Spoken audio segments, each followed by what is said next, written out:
তো পরবর্তী সিজনে নতুন আপডেট দিয়েছে হ্যামস্টার। তো প্রথম সিজনে যারা ভালো করে খেলতে পারো না, চেষ্টা করো এই সিজনে যাতে ভালো করে খেলা যায়।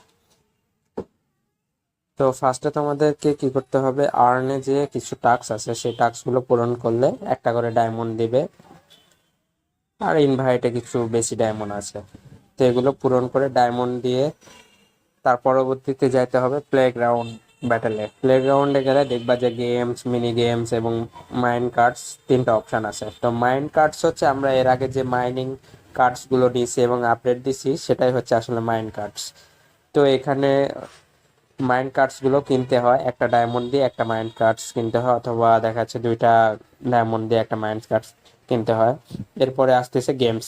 গেমস খেললে পারে গেমসে প্রতিটা চাবির জন্য একটা করে ডায়মন্ড পাওয়া যাবে। তো একটা ডায়মন্ড তোমার ব্যালেন্সে যোগ হবে এবং সেটা দিয়ে